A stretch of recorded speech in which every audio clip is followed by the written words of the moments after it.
If you do want to ask a question, please put your hands up and wait for the mic to come for you, because otherwise there's too many people and we just won't hear you. So now they're all set to go, we'll start the debate, and I'd like to welcome the panel to come up and take their seats. Thank you.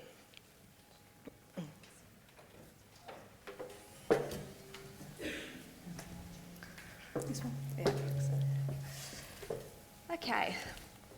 So to introduce our panel then, firstly on this side we have Val Andrew. Many of you will know Val from her role at Askell, where she's been since 2010. She tells me that she's been working in education for approximately, not quite, but almost 25 years. And so has really seen the cycle of recruitment and retention and some of the things which are coming back around again. She has a background in corporate commercial finance, which gives a really interesting spin on her perspective to this. Her role specifically is to support the Askell membership, looking at the business leadership side, really supporting the profession and make sure they get the credit that they deserve. Next up we have Mandy. Now Mandy has joined us from United Learning. She is the Director of People there. You will have heard of United Learning. They have about at least 60 academies and independent schools.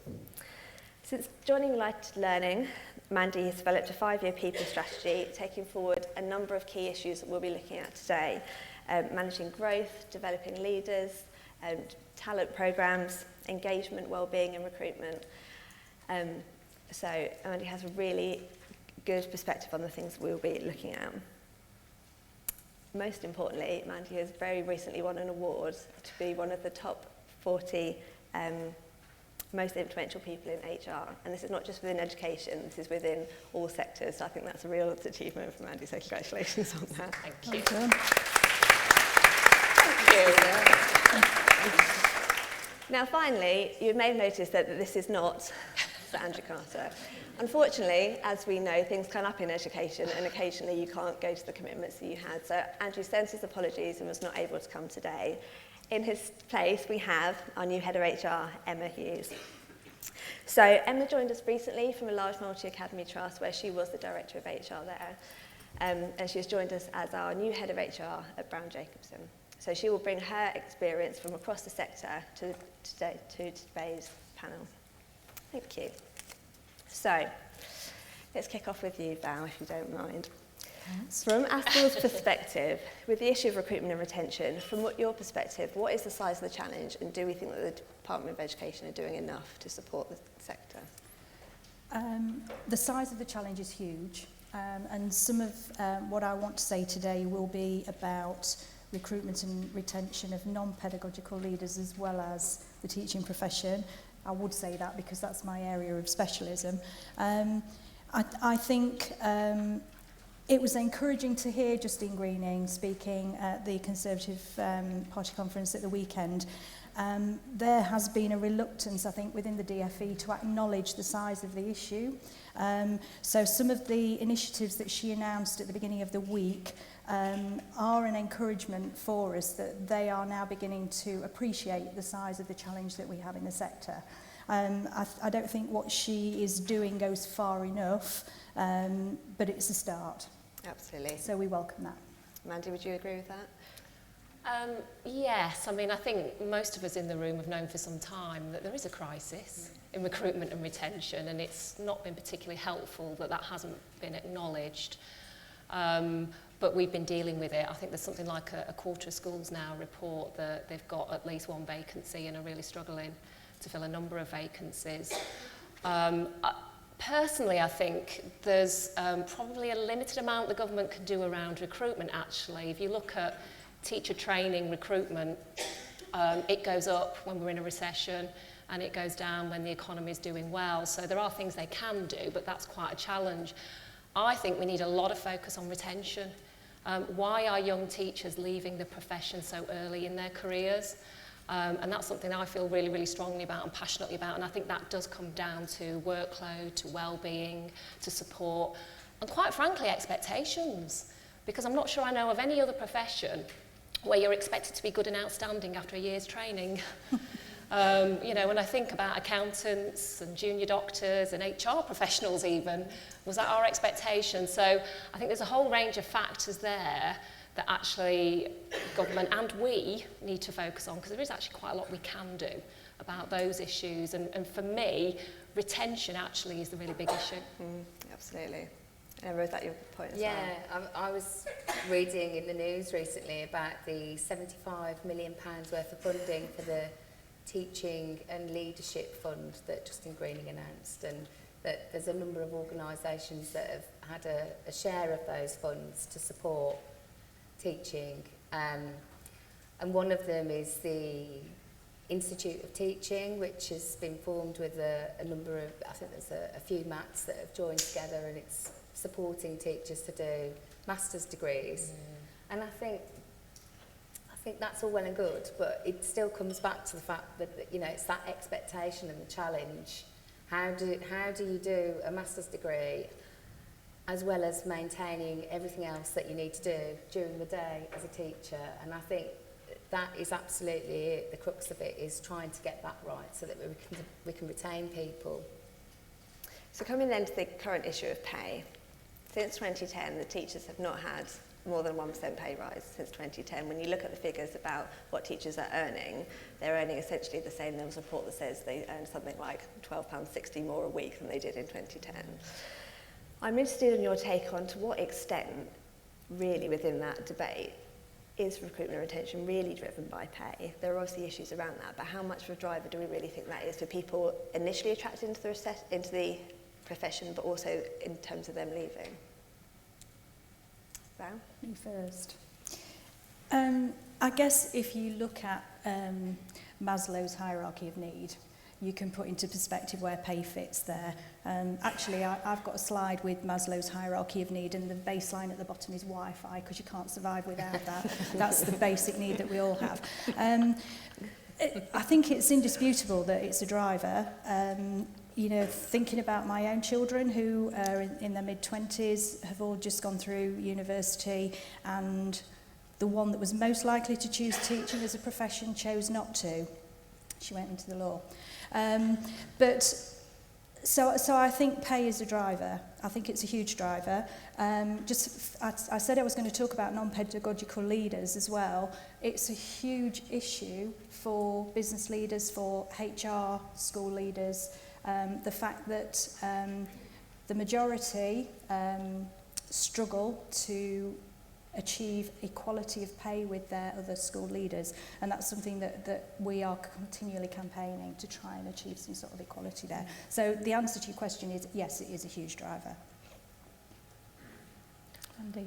Yeah, I mean, I think you're absolutely right about reflecting on Maslow's hierarchy, because actually I think, as we all know, working as HR professionals, that pay isn't the thing that will motivate people, but actually if it doesn't feel fair and equitable, that's when it starts to demotivate. And I think that's where we've got some challenges, because there are some real pressures on teachers, particularly around workload, and then there is that sense of injustice if your pay has been held down, even though suddenly ramping up pay is not going to solve all the problems. Actually, when I looked at our exit data last year in my trust, not one person said they were leaving because of pay, actually, although we do generally pay higher in my trust, and purposely so. I do think there is a need to make sure that we remain competitive for people entering teaching, so that, you know, when people are making those graduate choices, teaching does look like an attractive profession. So I think at that end, that is really, really important. But I think pay has got wrapped up in all of those bigger issues, in all honesty. It won't solve those issues, but it's become quite big and topical. And obviously the unions are demanding a lot because there are lots of other pressures in the sector. And I think the issue about at the level of graduate recruitment is a really interesting one. Do you think we need to look at how we recruit graduates compared to what other sectors are doing? When you are, you know, if you're at university and you're thinking, how is it I want to come in, what profession do I want to go into? If you're looking at other areas, there are internships, there are other things that you do before you come into your profession. Do you think we do enough of that within the teaching sector, and is there more that we can do? I mean, personally, I think we could do a lot more there. We need to make sure that teaching is seen to be a very attractive profession for graduates. And in doing that, yes, we absolutely need to look at the private sector and learn about how they do that and they attract graduates. I mean, I took some of my teacher training colleagues to actually quite a local employer here, Jaguar Land Rover, to have a look at how they recruit graduates, how they train them, and to learn from some of the things they do to attract people, and it was really, really useful. And absolutely, they do all of those things. So increasingly, we're trying to move along that model. But obviously, we need support to actually talk up the profession nationally, because we're a very diverse sector now, and we've got all sorts of different sized mats here today. I'm in a very large mat, so there are probably things that we can do nationally that others couldn't. So we definitely need support from government in that area. Yeah, and I think that kind of talking up the profession, I think Val, you feel quite strongly about that as well. Yes, it's something that we're really concentrating on as a priority this year within our school. So one of our huge priorities is about ethical leadership, and as a spin-off in terms of recruitment and retention being a huge challenge in the teaching profession, that is inevitably affecting leadership supply. So we're a leadership organisation, what can we do? And I think one of the strands behind that we're looking to develop further is trying to change the narrative so that the narrative about education generically is a little bit more positive. So all you hear in the media at the moment is the fact that we've got no money, that the pay is rubbish, that workload is ridiculous. We are one of the most successful education systems in the world. We're not at the top, I know, but we are one of the most successful. More than 80% of our scores are good or outstanding at the moment. There are lots and lots of positives that we don't hear in the media as often as we should. So if you were a graduate just starting out on your career, what would you be thinking? What sort of a negative picture do we paint about the education sector? So I think we have a responsibility to try and make that narrative look a little bit more positive.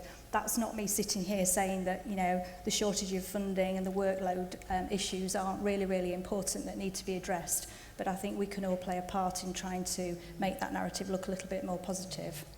Painting over the cracks, maybe. So when we're looking at people coming into the profession, we've had a lot of talk and announcements recently about the potential for apprenticeship programmes. People are playing into the apprenticeship levy. The announcements this week about potentially some non-degree or comparable degree. What do we think about that in terms of how the teachers feel about that? I know there's some controversy around that and whether or not we think ultimately it's a good thing for the profession. Emma?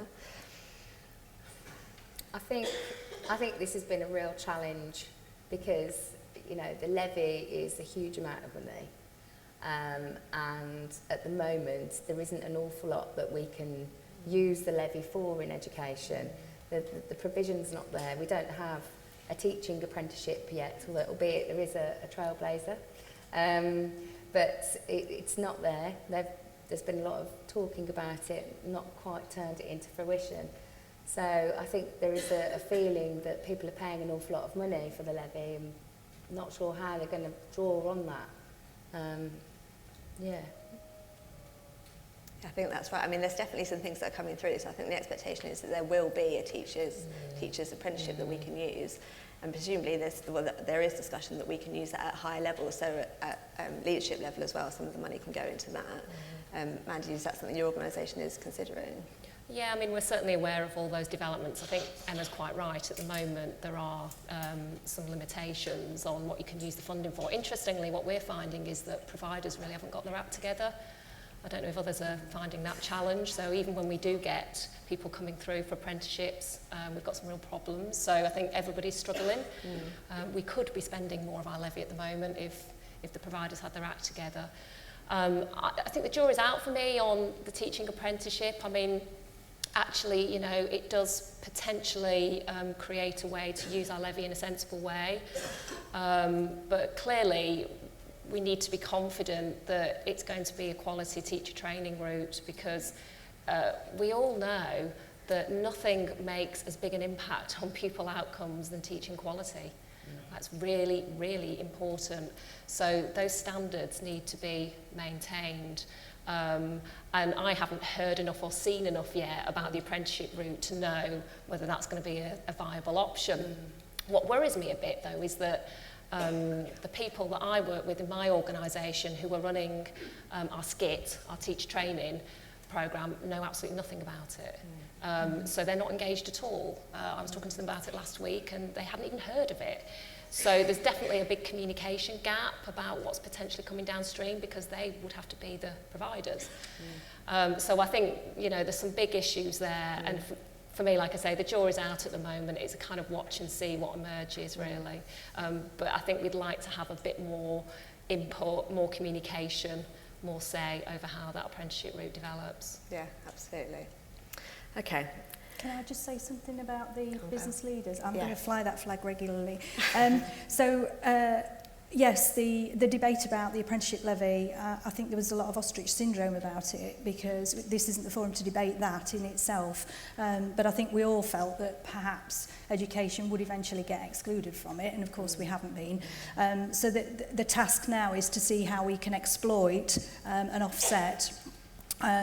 The NASBM, the National Association, have been working really, really hard. I sit on their SBM qualifications board, and they've been working really hard with a range of providers to look at developing a range of apprenticeships which will support the development and the CPD of practitioners, HR professionals as well across the field. So I think that's been a real positive. CPD tends to be the first thing that falls off the agenda when budgets are getting squeezed. So any way that we can take advantage of and offset the apprenticeship levy, I think with pursuing viable CPD routes is got to be applauded. I do share your reservations about how that's going to look with the teaching profession, but thinking back to what I was saying earlier as well about the positive narrative, I don't see enough in the press about the successes of the teaching school alliances and the skits, and I think that's something else that perhaps we could do as a group of school leaders. You know, be a little bit more positive in our media coverage about the successes of those organisations as well.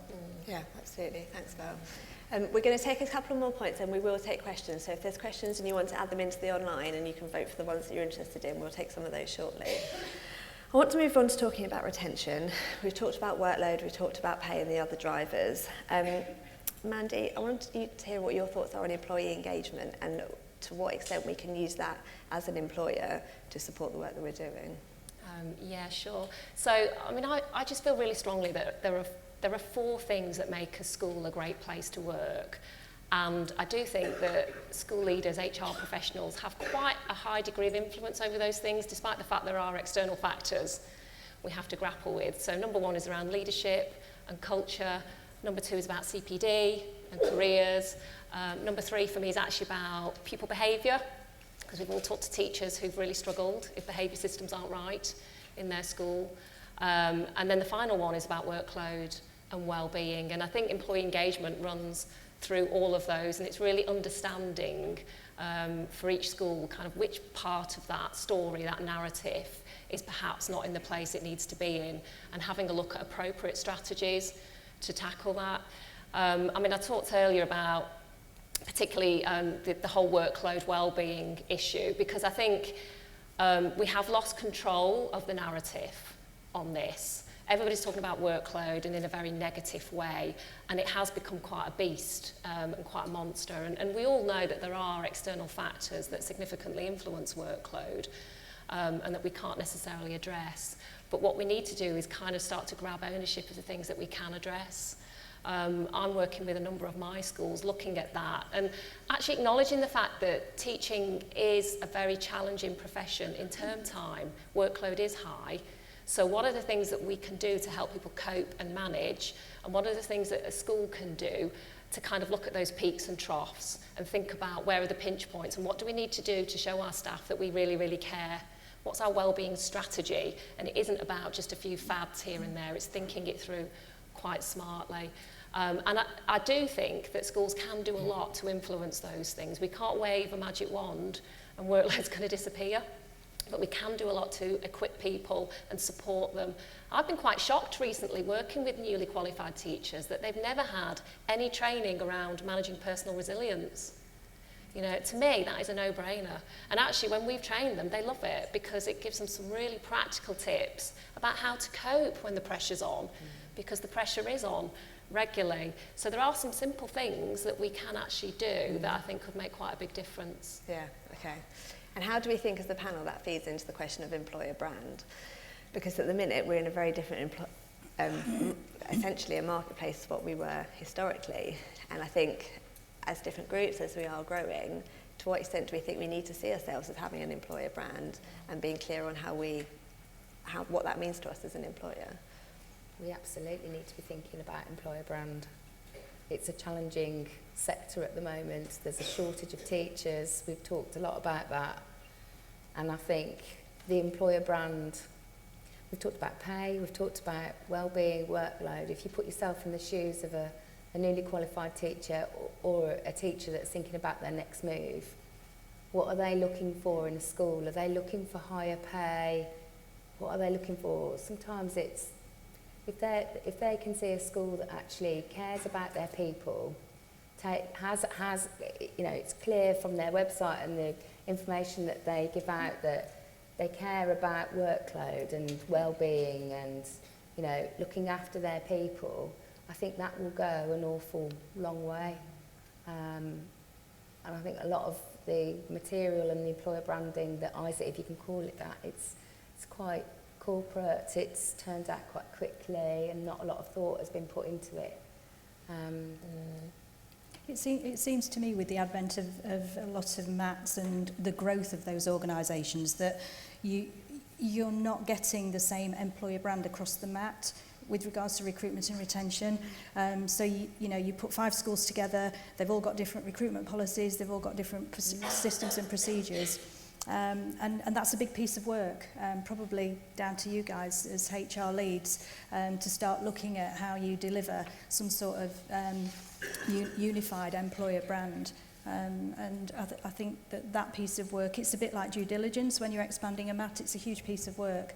And I think as school leaders we need to be aware that needs to happen as well. Can I just pick up on one thing about retention as well? One thing I read recently which was quite encouraging about the data sort of supports the fact that a lot of NQTs leave within their first or second year of teaching.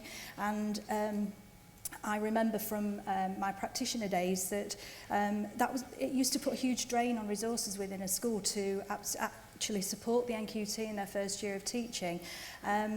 I was encouraged to read that I think it's the University of Bedfordshire have now launched a different initiative where they're looking at ongoing support and mentoring through that first NQT year, working not necessarily in isolation, but allowing NQTs a support network which might help them with a lot of that health and well-being stuff, the challenges around managing behaviour in the classroom and all those sorts of things, as well as the work that the schools do. And I think the essence there is that the university sector are starting to understand that they maybe have got an important role to play in supporting that process through the first year. So that's a positive as well. So if your school is attached to a specific university or it's in your locality, that might be a conversation that you want to initiate. Okay.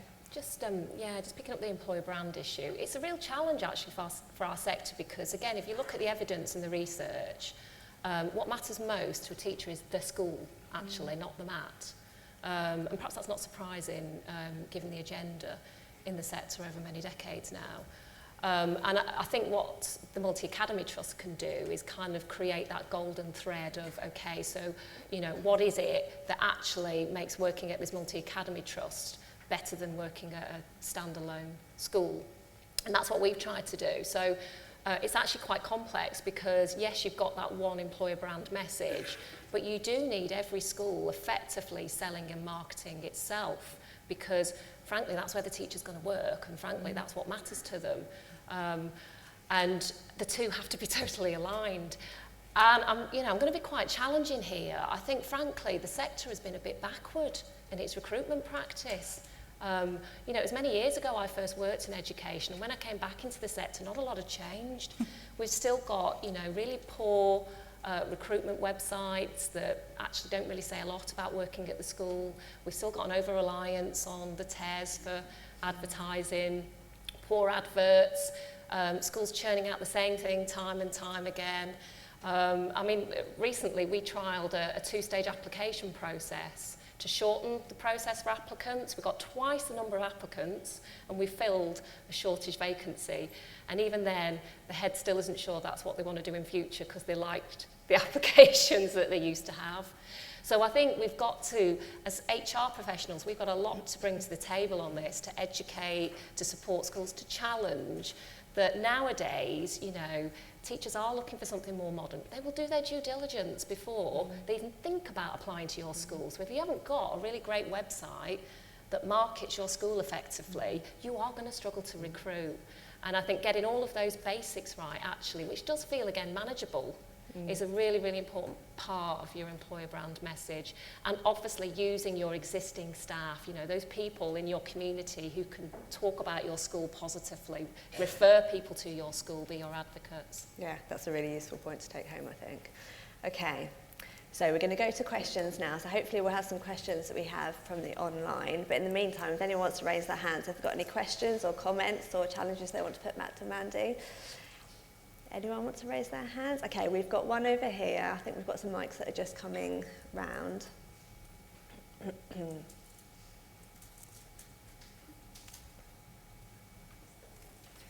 Thank you. Yeah, hi. I'm totally aligned with what Mandy's saying here. I moved into this sector from industry in the last year, and you know, with all due respect, I found that the HR function, if there is one internally, is very reactive and not proactive. And I guess the question to the panel is, how long do you think it takes to get to a strategic viewpoint from HR rather than a reactive, which is what I seem to be fighting against at the moment? Very good question. And is it a time issue or is it something else, some other factors which are pulling us back on that? It can be a culture change. And you can't change cultures overnight, unfortunately. You know, I've been working in this sector over 20 years, and trying to effect any change in culture is a long, drawn-out process, but you've just got to stick with it. Yeah, it is about culture. I think Mandy alluded to it. It's very reactionary. You know, we receive a resignation from a teacher, and it's immediately we're into that immediate panic, if you like, to some extent. We need to advertise. Where was the last advert that we had for a maths teacher? We don't take a step back, breathe, and maybe think about the options. And I think that's probably part of that culture. But I think a stepped approach and maybe looking for some quick wins to start off with in terms of changing that culture will be useful. I think it's also the leadership expectation of HR as well, isn't it? Because perhaps we've got a sector where leaders aren't used to proactive HR that helps them spot issues and solve them before they become problems. I think when I talk to school leaders, what they tend to appreciate from HR is that very reactive, help me out with a problem when I've got a problem, and they do really appreciate that. And of course, we've got a big role in supporting that, but they haven't always experienced somebody working alongside them thinking about people strategy, thinking about talent development, thinking about recruitment practice, and having those conversations with them. But actually, those are the things that are on school leaders' mind. You know, I find they're very, very passionate about those subjects. So I think there's a space for us as professionals to step into. And certainly one of the things I'm doing at the moment, my team, my HR team, they've got what we call our good to outstanding plan. And it is very, very much about developing the capability of HR people to get into that space, have those conversations, and start to develop those relationships with school leaders so that we can support them in those areas. I'd echo that. I think there's a poor understanding of what HR is. So a lot of school leaders think HR is administration. And they're surprised when you start asking questions like, what are your key lines of inquiry?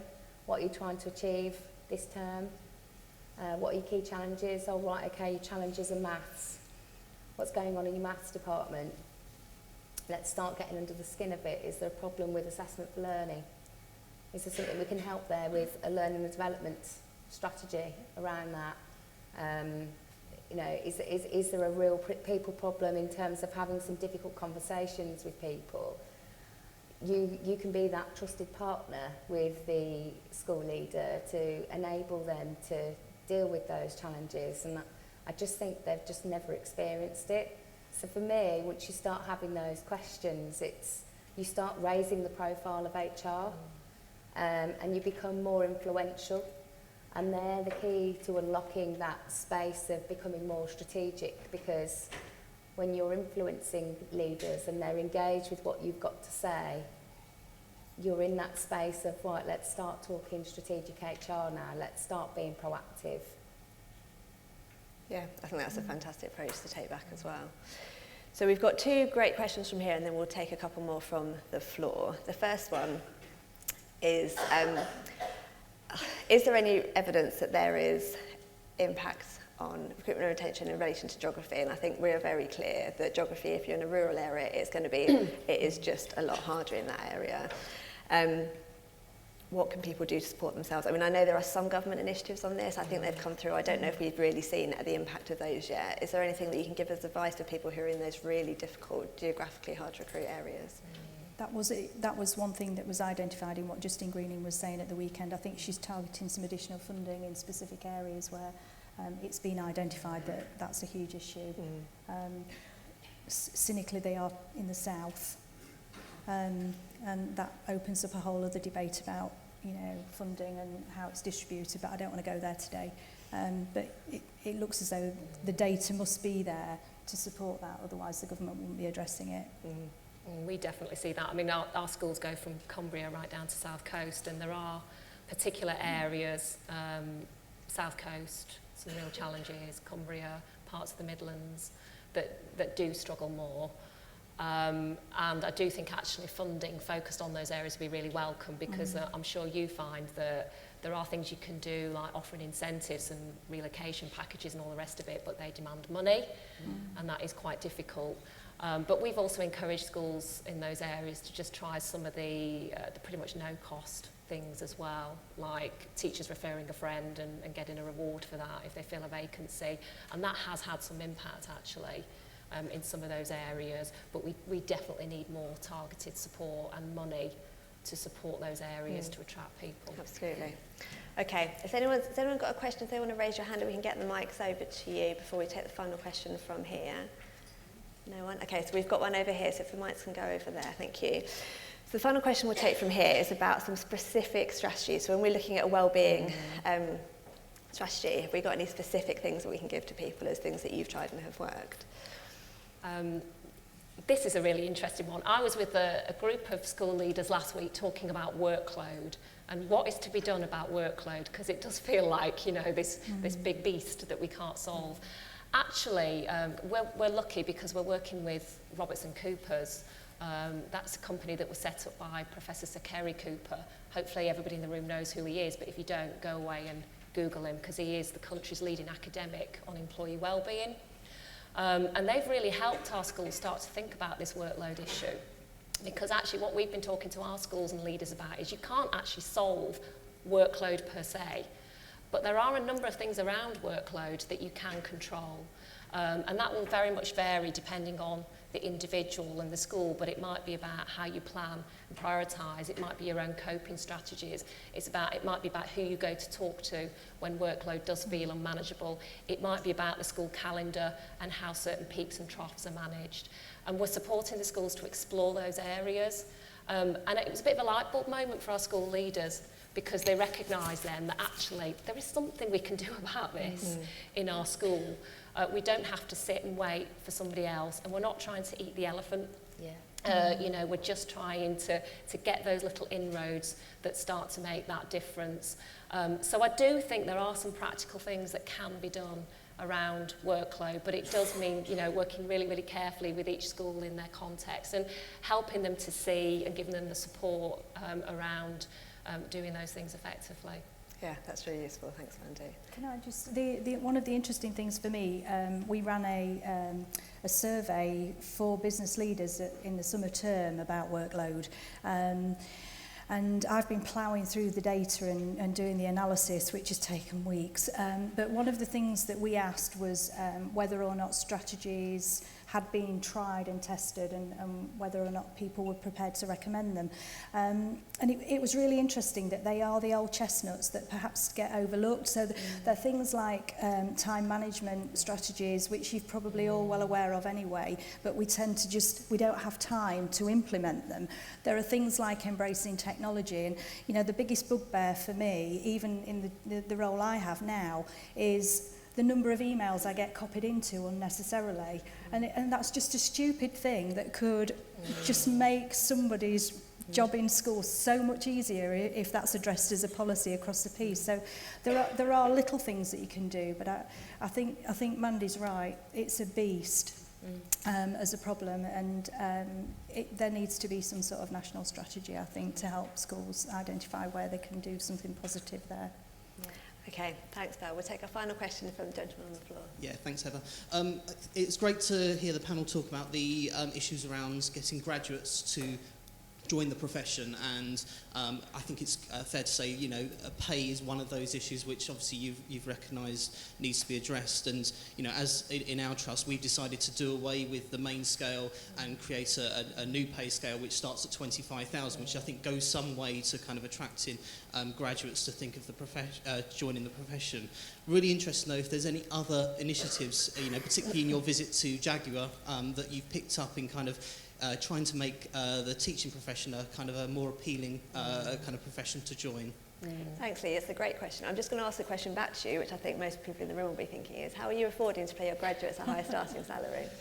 Are there any unions in the room? We are being live streamed, I just need to remind you. So so what we've done is we've maintained the 10-point progression system, but we've kind of collapsed some of the higher points into, so the levels, it still ends at the 38,000, but it just starts higher, and then the gradual steps are perhaps more gradual as you go through the system. So it's affordable. There's a bit of smoke and mirrors that's hidden within there in order to make it affordable. Yeah. And I think the key message we've gone is kind of, you know, joining the profession at 25,000 is right for a graduate level qualification. yeah, absolutely. Thank you. Yeah. I mean, we've done something similar at that bottom end to make sure salaries are attractive, because obviously you're not just trying to attract people who are thinking about the teaching profession, are you? You're competing against industry and other graduate choices. I think what we found when we looked at employers like Jaguar Land Rover is that obviously what they're very good at comes back to employer brand positioning and that process, and they obviously get thousands of applicants every year, and that's something we've really focused on. I'm very fortunate because I look after marketing as well as HR, and I actually think nowadays recruitment is a marketeer's game. In the marketing, if you've got marketing people, talk to them because they can really, really help you. And we've put a lot of effort into adapting our employer brand message for the graduate market, and making sure that when we're out there recruiting in the graduate market, we've got a really strong, compelling story and narrative. There's some really neat things I saw from JLR, like when they do recruit, they've got a Facebook page for their graduates, so they keep them really warm, their communication is really slick.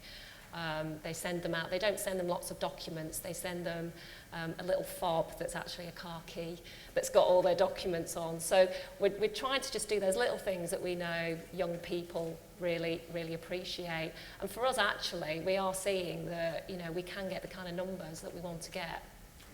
So I think if you've got the right marketing strategy and you've got the right package, it can work really well. Thank you.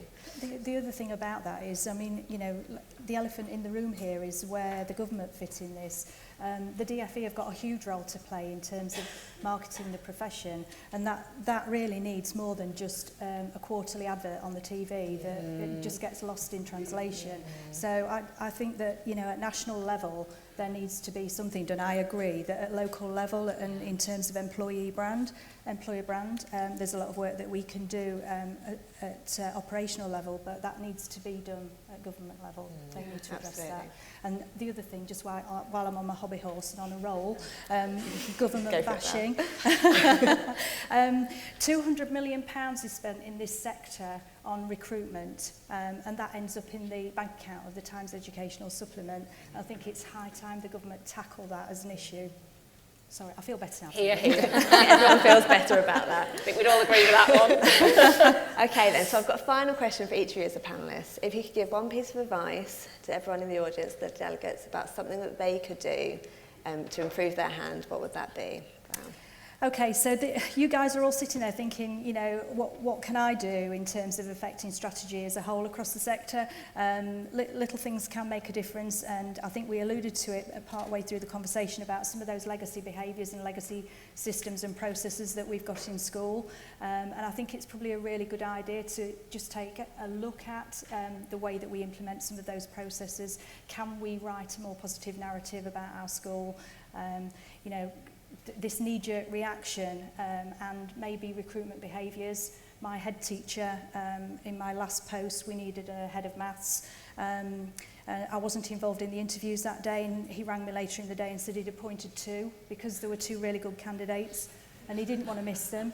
And then I had to try and find the money to pay the extra person. So those sort of behaviours, that's part of the culture change that we need to implement, and those sort of behaviours have got to change. That's something you guys can have an impact on. I think it's about having, as we talked about earlier, having the conversation with school leaders about some of this stuff and starting to talk to them about some of those solutions that actually are within their control and don't cost a fortune, and really taking a good look at their school, how they do market themselves, how they are managing their people, and making sure that you're giving that right advice. So, you know, if they've got some basics they're just not doing well, they're not giving any thought to the recruitment process and yet they're complaining they can't attract people, help them look at their website, help them think about how they recruit, help them think about incentives that actually don't cost a lot of money, but also make sure that the conversation is as much about retention as well as recruitment, because otherwise it's just a leaky bucket. So I think starting to get into that space and having those conversations and feeling really confident to do that, we could make a big difference actually. And finally, Emma. Yeah, I think, you know, a lot of school leaders are talking about recruitment, retention, well-being. We heard Val say earlier that the first thing that's cut on a budget is usually CPD. They complain about a lot of these things, but the resource isn't there. They don't put the money there to enable HR to make a difference in a lot of cases. And I think we need to be more influential to convince our school leaders that it's actually a very important area to resource, and that if they resource it and they allow you to do that, you can make a huge impact to some of those challenges that they have. I think the one thing that I would say that's practical to take away with that I thought has worked has been encouraging your school leaders to review their calendar, because a lot of them just don't think about that, and how there are pinch points during the year because it collides with other things that are going on. And before you know it, you know, the autumn term is a prime one, I think. You know, teachers are usually getting towards the end of Christmas on their knees. You hear that a lot, don't you? And what's going on in the autumn term? Why are we doing so much all at the same time? Can't we space it out and just ask those questions? Okay, thank you. Well, thank you to all of our panellists. It's been a fantastic debate, and I think we've really taken away some great things. So if we can give our panellists a round of applause. Thank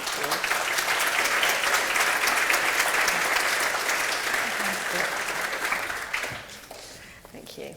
Oh, I've lost my lectern. Thank you.